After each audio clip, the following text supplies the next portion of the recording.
Vai lá e faz!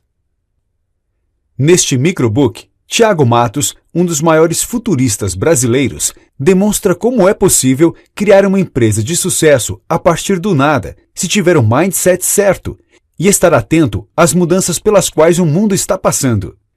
Correlação e causalidade. As novas abordagens econômicas encontradas em títulos como Freakonomics e The Y-Axis nos ajudam a entender bem a diferença entre correlação e causalidade. Considere o seguinte exemplo. Imagine que em uma determinada cidade, toda vez que há um aumento significativo do número de venda de picolés, há um aumento proporcional no número de afogamentos. Essa estatística é real e podem até enganar as pessoas mais desatentas. Inclusive, se você é do time dos paranoicos e conspiratórios, já deve estar pensando: picolés distraem as pessoas que acabam se afogando? O sabor morango causa congestão? Ou será que é uma remessa de picolés alucinógenos no mercado? O que causa confusão é que, na verdade, a ligação entre os dois indicadores não é de causa e efeito, é apenas uma correlação. Como assim? Simples. No verão, vendem-se mais picolés. Assim como no verão, aumentam os banhos em rios, açudes, piscinas e mar. É natural que também aumentem os afogamentos. Moral da história: se queremos entender o que está mudando no mundo, o mais sensato é aguardarmos com paciência o distanciamento histórico.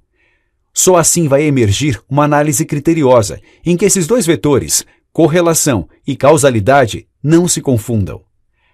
Aprender a desaprender para reaprender. A sua escola ensinou você a aprender?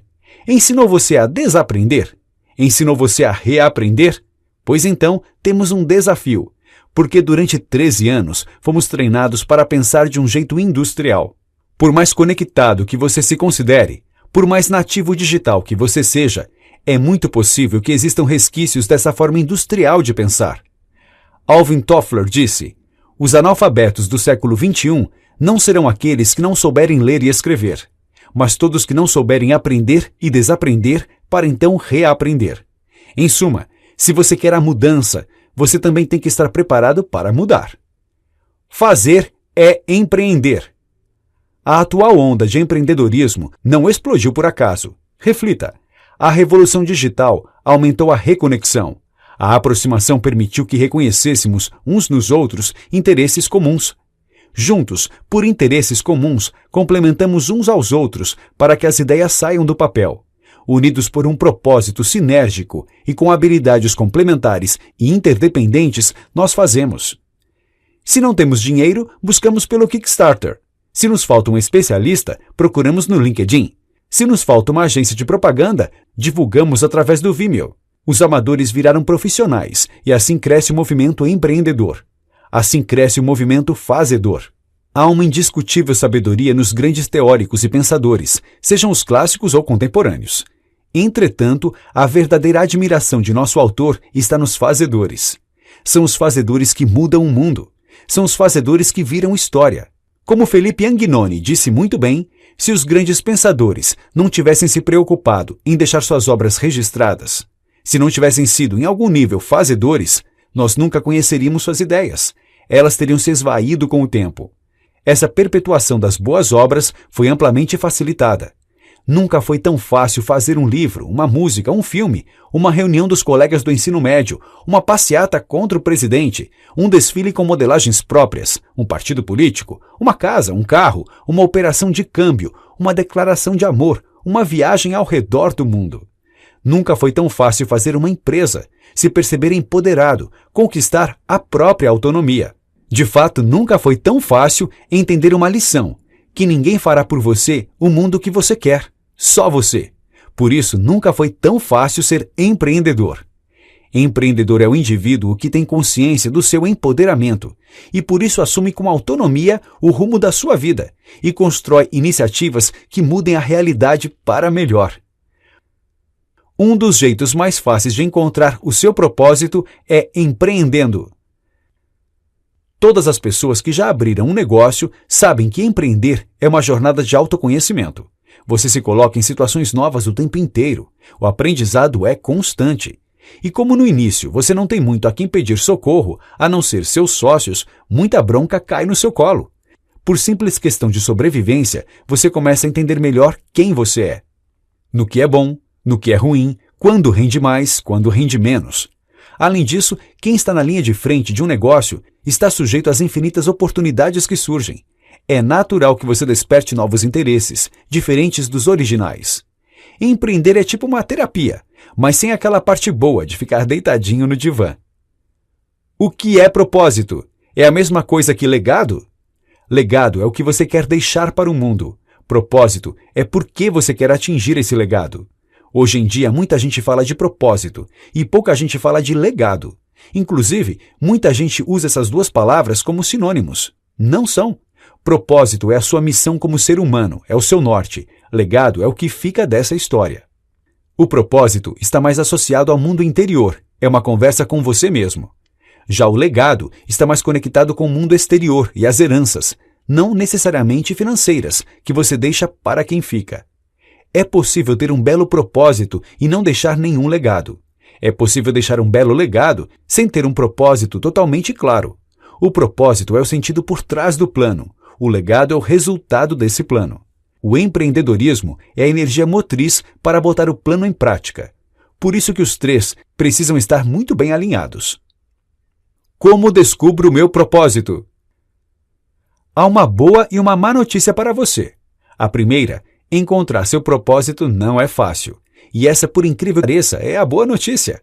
A segunda é que essa é uma resposta que só você tem. Mas antes de se desesperar, pense. A grande maioria das pessoas, talvez mais de 99% da população mundial, nem pensa sobre o próprio propósito. Ou seja, só de estar aqui, neste microbook, já faz de você um privilegiado. Propósito e autoconhecimento. A verdade é que o propósito, como quase tudo que é complexo na vida, vem do autoconhecimento. Você pode escolher vários caminhos para saber mais sobre você mesmo.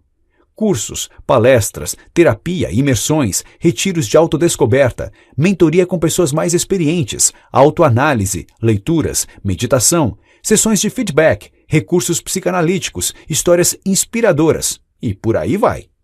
O importante é saber que por mais que você aposte em um ou em todos, não existe garantia de que você vá se encontrar. Tudo isso ajuda, claro, mas não existe receita de bolo. Por isso, uma sugestão. Que tal empreender? Descobrir o propósito é como descobrir um enigma. Você pode passar dias, anos, até ter a resposta certa. Mas depois que descobri-la, você não tem como esquecê-la, ignorá-la, muito menos negá-la. É, felizmente, um caminho sem volta. De modo semelhante, descobrir o propósito pessoal é como ver uma santa. Porque se você realmente vê uma santa, não um vulto, não uma alucinação depois de horas mirando o sol, você não tem dúvidas de que viu. É uma experiência tão transformadora que você vai guardar para o resto da vida. Quando você encontra o propósito, é a mesma coisa. Em outras palavras, se você está na dúvida, é porque ainda não o descobriu. Por fim, só existe sentido na vida profissional quando você dedica 8 horas por dia, 5 dias por semana, 11 meses por ano, durante décadas, se essa atividade responder ao seu propósito. Qualquer outra coisa é egoísmo, alienação ou pura perda de tempo. Algumas perguntas que costumam ajudar. Não tenha pressa. O propósito costuma ser resultado de um nível profundo de reflexão.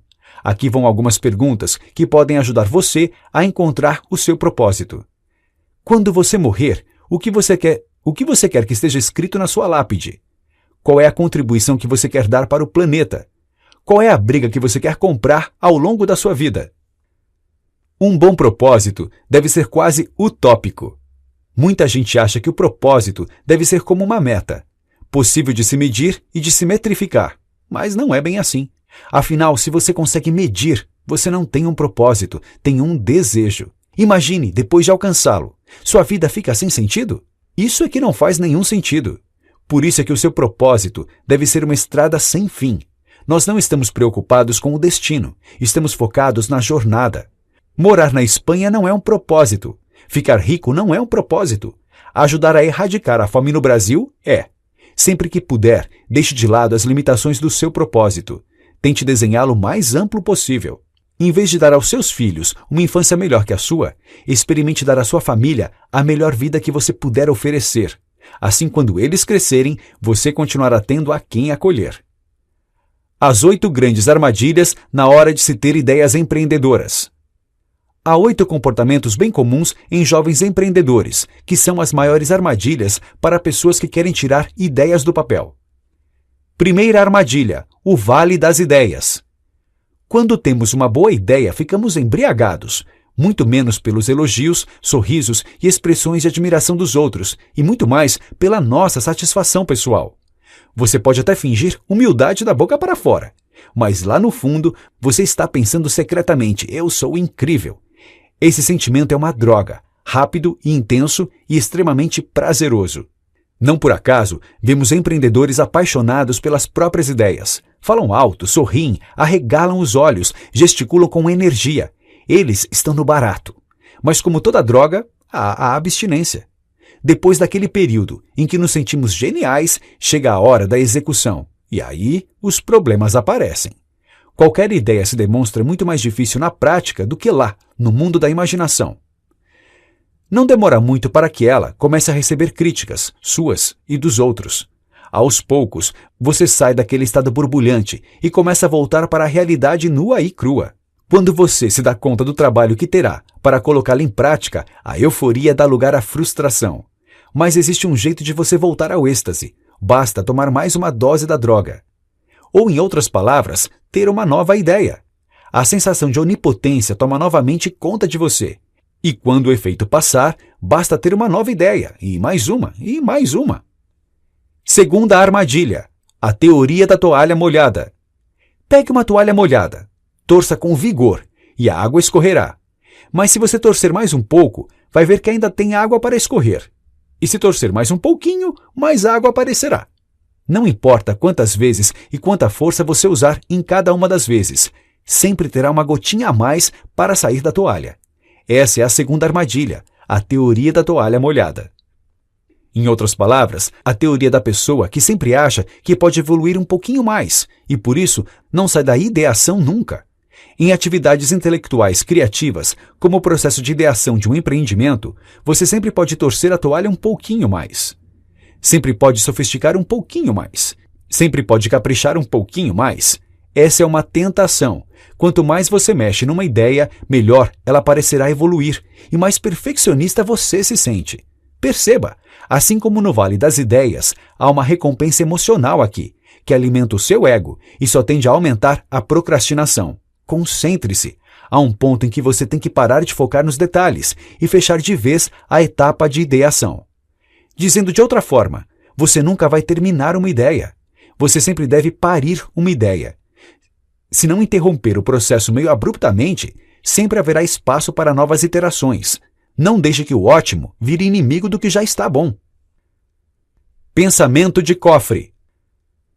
Antigamente havia a cultura de segredos industriais, que aumentavam a competitividade entre as empresas. Quem nunca ouviu lendas sobre a fórmula da Coca-Cola?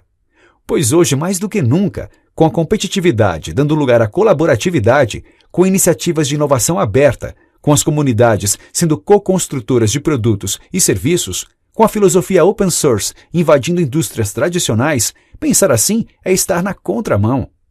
O mesmo vale para as ideias empreendedoras. Se você quer que a sua ideia saia do papel, escondê-la é um péssimo negócio. E a armadilha do pensamento de cofre é justamente esta: acreditar que, quanto maior o sigilo, maior o índice de sucesso. Sim e não. Sim, realmente não há como negar que algumas iniciativas se valem do segredo e perdem muito se não tiverem um grande impacto de lançamento, mas em geral são minoria. E são ainda mais minoria na realidade dos jovens empreendedores. Pelo contrário, como jovem empreendedor, você quer tornar pública a sua ideia para o maior número de pessoas possível. Assim você ouve a opinião dos outros e valida a sua hipótese, ou não. Começa a prospectar clientes. Com a ideia circulando por aí, você se obriga a realizá-la rapidamente para não passar vergonha. Ao contar a ideia para os outros, você provavelmente receberá ajuda. Tem um colega que produz exatamente esse tipo de material que você precisa. Quarta armadilha: o fator multiplicador. Ideias são apenas um multiplicador da execução. É engraçado ouvir pessoas protegendo suas ideias. Afinal, elas não valem nada, a não ser que sejam executadas. A execução é que vale milhões. Para fazer um negócio, você tem que multiplicar tanto a ideia quanto a execução. A ideia mais brilhante sem execução vale $20. A ideia mais brilhante com grande execução vale $200 milhões. Quinta armadilha: o brainstorm desestruturado. Existem muitos processos criativos. Curiosamente, o mais popular ainda é o brainstorm. Mas o que realmente chama a atenção é que o brainstorm, mesmo em empresas da indústria criativa, costuma ser executado sem muito processo, sem muita metodologia, sem muita estrutura. Há regras que podem torná-lo muito mais produtivo. O autor separa 3, simples, que normalmente ajudam. 1. Período curto. O brainstorm não deve durar mais que 90 minutos. A energia se concentra no início e no fim. 2. Verbalize tudo, anote tudo. Ideias ficam perturbando o seu processo criativo até você verbalizá-las. Não importa se é boa ou se é ruim. Fale e depois anote, ou ela ficará bloqueando as demais. 3. Yes and. É uma técnica bastante conhecida dos americanos. Funciona assim. Quando alguém surgir com um insight, se force a dizer sim e, acrescentando logo em seguida algo que complemente o raciocínio. Isso cria um clima colaborativo. Sexta armadilha: ignorar a emergência. Qualquer que seja o método utilizado, sempre nos deparamos com 3 subetapas. 1. Divergência. Quando emergem soluções das mais diferentes naturezas e o universo de possibilidades se abre, energia alta. 2. Emergência. Quando aumenta a angústia do criador pela pressão do prazo, pelo número escasso de soluções, pela frustração com os outros participantes, surgem pequenos conflitos. Entender que essas faíscas são naturais e que significam avanço é um recurso precioso para quem cria. 3. Convergência. Quando as soluções começam a ser confrontadas com o problema original e o leque se fecha, é a hora da seleção. Sétima armadilha: o gênio incompreendido. Existem vários tipos de criatividade e, para cada um deles, um processo a ser seguido. Pelo menos 3 são possíveis de sistematizar. Curiosamente, na hora de criar, muitas pessoas optam justamente pela 4ª abordagem, a mais difícil de todas. Assumem a postura excêntrica, temperamental e defendem ideias estapafúrdias, como se a ousadia fosse sinônimo de qualidade, o que raramente acontece. Muitos assumem esse jeitão de gênios incompreendidos. Vocês são muito caretas, querem sempre fazer tudo do mesmo jeito. Isso torna o processo de ideação pesado, tenso e extremamente improdutivo. Os 4 tipos de criatividade são: deliberada e cognitiva. É quando temos um problema e nos concentramos para resolvê-lo. Nesse tipo, não há romantismo. O criador vira um operário. E não é exagero. Como há limitadores de prazo e verba, é necessária uma espécie de força bruta. Deliberada e emocional. É quando deliberadamente fazemos uma imersão nos nossos sentimentos mais profundos e, a partir daí, começamos a fazer conexões que não conseguimos fora desse estágio emotivo. Requer tempo de quietude e solidão. Espontânea e cognitiva. É como a maçã de Isaac Newton. Você trabalha no problema, mas a solução vem a partir de um evento precipitador externo, do qual você não tem controle. Esse catalisador inesperado é que possibilita a conexão. Requer fazer uma pausa e dar uma volta. Espontânea e emocional. É o clichê da criatividade de pintores, escultores, músicos e designers. É a inspiração que aparece como mágica, a epifania que surge como um relâmpago, a revelação que emerge sem bater a porta. É a criatividade mais visceral, mais incompreensível e justamente mais apaixonante. Foque nas outras 3. Deixe a espontânea e emocional de lado. Por quê? Ora, porque você não é um gênio incompreendido. Quanto mais você acreditar que é Beethoven, Kafka, Monet ou Elon Musk, mais longe da solução estará. 8ª armadilha: a confusão do trio: imaginação, criatividade e inovação. Por ser uma ciência nova e extremamente subjetiva, não há um parecer universal para palavras como imaginação, criatividade e inovação. Poucos conseguiram, de maneira clara, criar fronteiras entre esses mundos.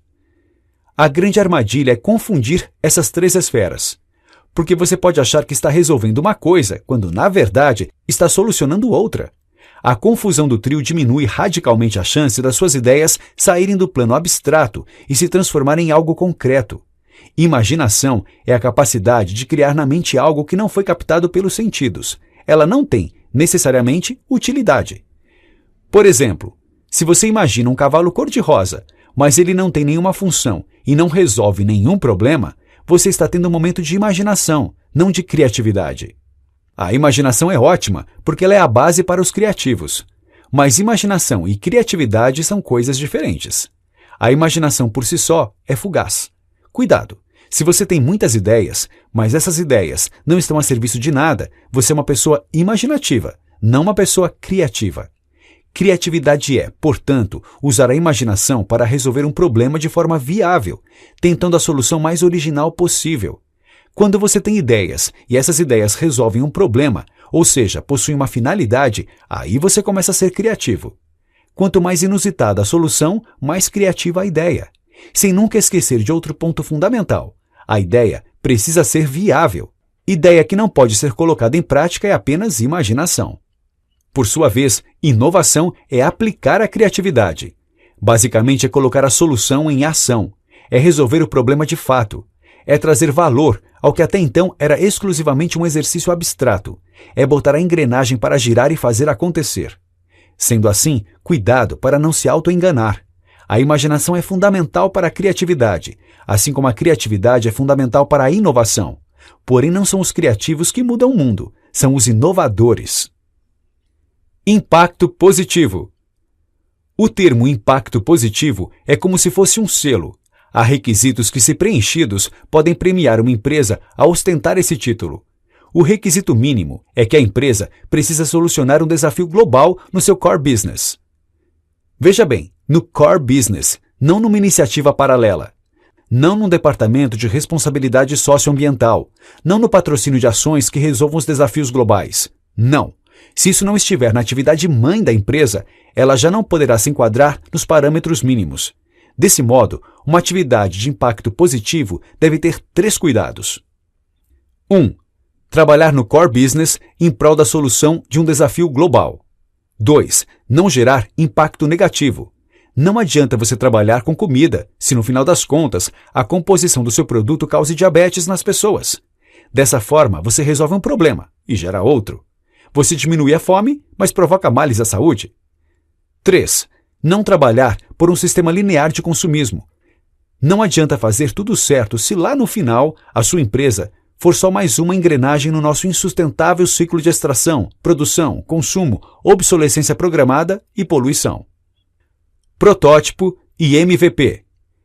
Essa ferramenta não é exatamente nova, mas é fundamental para quem quer empreender. Ela é dividida em 2 subetapas. Primeiro, o protótipo, depois o MVP, produto minimamente viável, na sigla em inglês. Você provavelmente já ouviu falar de protótipo. Nada mais é do que um esboço, um teste, um piloto do que você pretende colocar no mercado. A transição do protótipo para o MVP vem quando você testa não apenas o produto ou serviço, mas também a sua viabilidade comercial. A combinação de protótipo e MVP deu origem a muitos bordões. Um deles, repetido por 9 entre 10 empreendedores do Vale do Silício é: fale mais rápido, de forma mais inteligente e gastando menos dinheiro. Primeira coisa, crie uma hipótese. Toda ideia de negócio parte de uma premissa. Por exemplo, as pessoas da Zona Sul adorariam um pet shop apenas com produtos sustentáveis. Ótimo, mas quem garante? Talvez você tenha falado com suas amigas e todas disseram que adorariam um pet shop apenas com produtos sustentáveis. Inclusive, uma até já falou para outras amigas que também curtiram a ideia. Na teoria, a grande maioria das premissas costuma fazer sentido, porque na reunião toda a hipótese dá certo.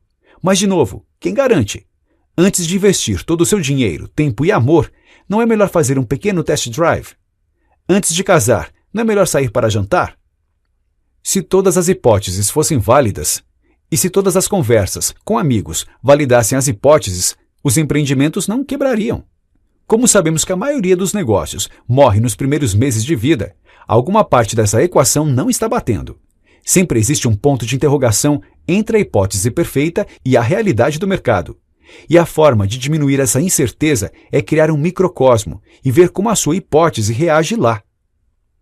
Segunda coisa, crie um protótipo para validar sua hipótese.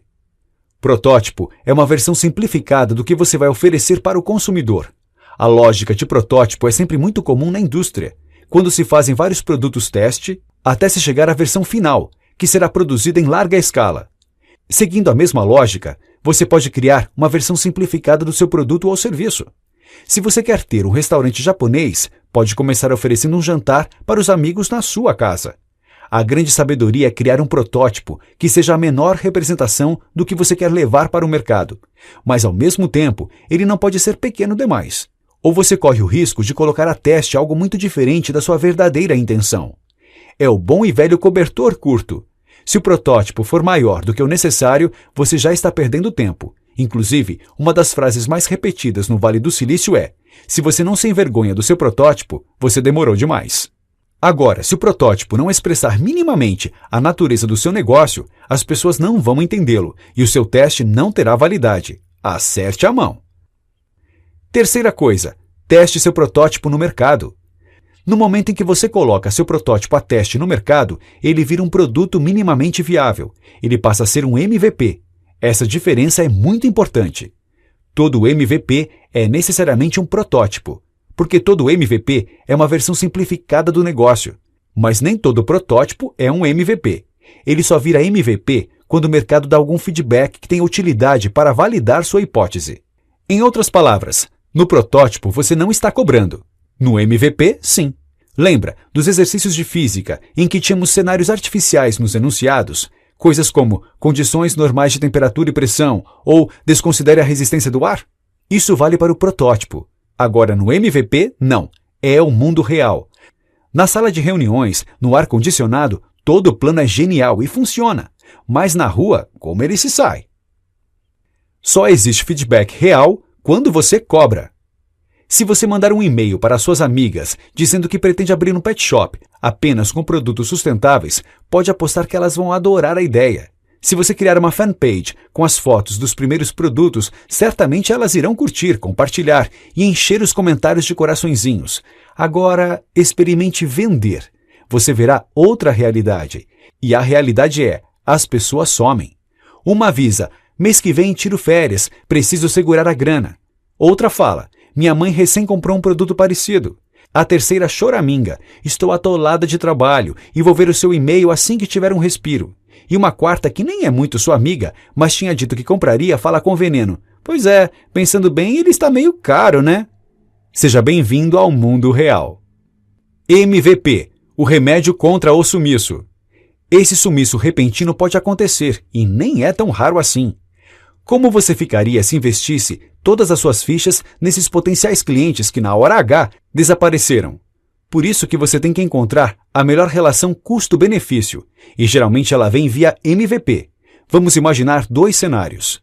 Primeiro, você cria uma fanpage com 3 produtos do seu pet shop, anuncia o preço e o tempo de entrega. Assim que surgem interessados, você os procura e vê se o interesse é real. Segundo cenário, você vai ao exterior e visita os melhores pet shops do mundo, escolhe os produtos, negocia a compra de uma boa quantidade para conseguir um desconto e já fazer estoque.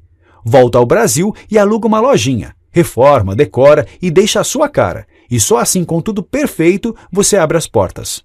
No primeiro cenário, seu risco é mínimo. Além disso, você tem informações para validar ou invalidar a sua hipótese em muito menos tempo. No segundo, você tem riscos enormes e só começa a validar a sua hipótese no dia da inauguração. No primeiro, se nem tudo sair como esperado, você vai falhar mais rápido, de forma mais inteligente e gastando menos dinheiro. No segundo, se as coisas não forem como você imagina, você tem um problema gigante para administrar. De MVP a projeto.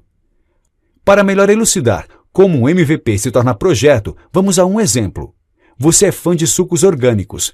Toda semana, passa naquela lojinha, perto da sua casa, para se abastecer de produtos naturais.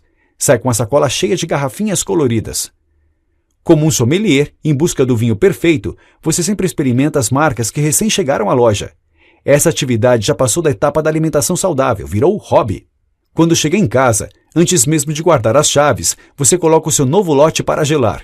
e fica contando os minutos para que ela esteja no ponto, na temperatura certa, para que você possa degustar o sabor ainda secreto. Até que um dia, entre um gole e outro, você pensa: e se eu tivesse a minha própria linha de sucos orgânicos? Convencida de que é uma boa ideia, você pensa no protótipo. Planeja 5 sabores, compra os ingredientes e faz os testes em casa. As misturas não ficam exatamente como você tinha pensado. Você volta à feira e tenta novas receitas. Dessa vez, acerta em cheio e fica convencida: vai dar certo. Empolgada, você decide mergulhar de cabeça, mas antes do MVP, decide rodar um protótipo, só para quebrar o gelo. Você liga para as amigas mais próximas e conta da novidade. Diz que no sábado à tarde fará uma sessão de degustação na sua casa e que nessa primeira oportunidade será grátis. O que você quer é feedback. Sábado à tarde, das 15 confirmadas, 12 aparecem. Elas dão os parabéns pela iniciativa e se encantam com o sabor dos sucos. Por fim, você ainda ganha elogios pelas brusquetas que você preparou de surpresa. O feedback que você recebe é animador. Os sucos estão maravilhosos. Nessa hora, Anjinho e Diabinho repousam nos seus ombros. E se você ouvir o conselho errado, perderá o foco. Há um cuidado que todo empreendedor rodando um protótipo MVP deve ter. Não procure elogios, procure críticas. Se você apresentar o seu trabalho, no caso o seu empreendimento, para os outros e fizer isso com a intenção clara de receber elogios, você provavelmente receberá elogios. As pessoas em geral ficam constrangidas de dizer algo que possa desanimar você ou criar um constrangimento. Na cultura brasileira, esse comportamento é ainda mais forte. Outra manha: em vez de perguntar a opinião de todas as amigas de uma só vez, converse individualmente com cada uma e mude o foco do questionamento. Se você tivesse que mudar uma única coisa no suco, o que mudaria? Essa nova forma de perguntar faz toda a diferença.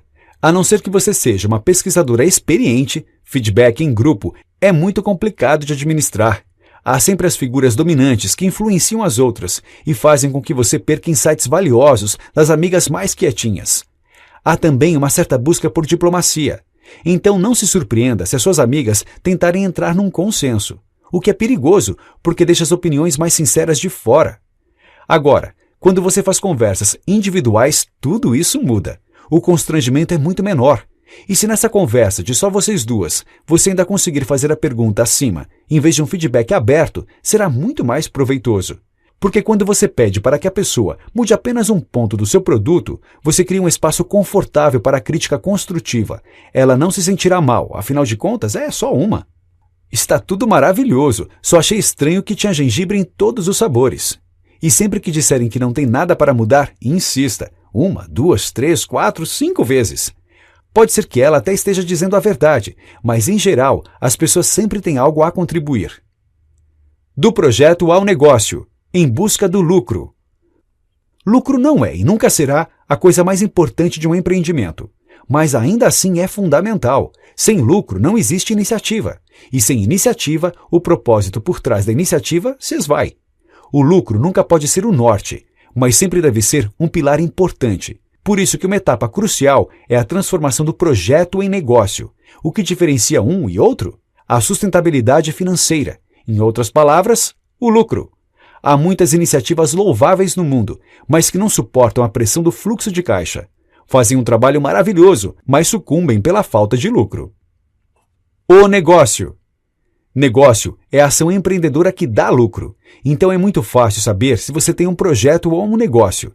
Basta olhar no final do mês e ver se o saldo tem sinal positivo ou negativo. Simples, não? Não, não é tão simples assim.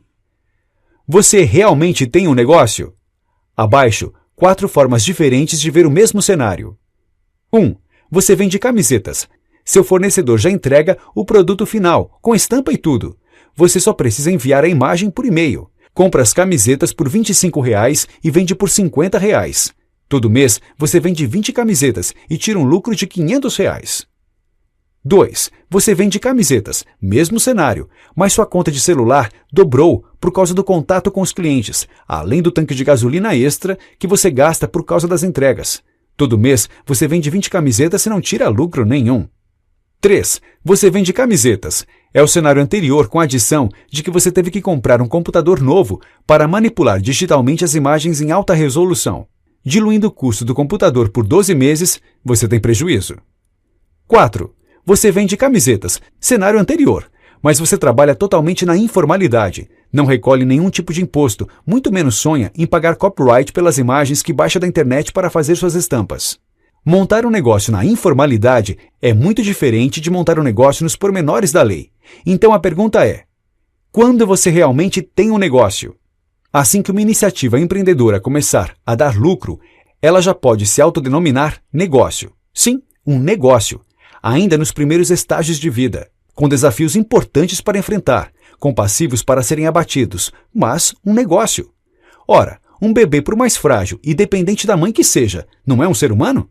Se sim, então uma iniciativa empreendedora, por mais débil e dependente do seu fundador, também pode ser considerada um negócio. A teoria do fluxo. Todas as atividades cotidianas, passar manteiga no pão, trocar a lâmpada, ou extraordinárias, dar uma palestra para um auditório lotado, pular de paraquedas, são resultantes do cruzamento de dois parâmetros. Num eixo está o nosso grau de habilidade, no outro está a dificuldade do desafio. Quando combinamos esses dois eixos, temos 8 grandes grupos de sentimentos. Apatia. Se temos capacidade baixa para uma determinada tarefa e nos dão um desafio simples, nos sentimos apáticos. Preocupação. Se temos pouca habilidade e nos dão um desafio mediano, o estresse aumenta e ficamos preocupados. Ansiedade. Se temos pouca habilidade e ficamos frente a frente com um desafio complexo, a ansiedade toma conta de todo o corpo. Tédio. Quando temos uma capacidade média e encaramos uma tarefa simples, é normal ficarmos entediados. Relaxamento. Agora, se formos altamente capazes e o desafio for fácil de resolver, a tendência é ficarmos relaxados. Controle. Excitação. Há 2 estados que são bastante interessantes, o controle e a excitação. É quando o desafio está levemente abaixo, no caso do controle, ou levemente acima, no caso da excitação, da nossa capacidade. Notas finais. Pesquisadores da University College London encontraram o balanço entre a criação de um hábito e a sua manutenção. Para simplificar, a resposta é 66 dias.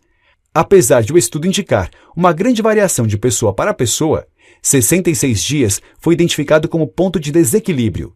Em geral, quando cultivamos um hábito por pouco mais de 2 meses, sem interrupções, a necessidade de disciplina para mantermos esse hábito cai drasticamente.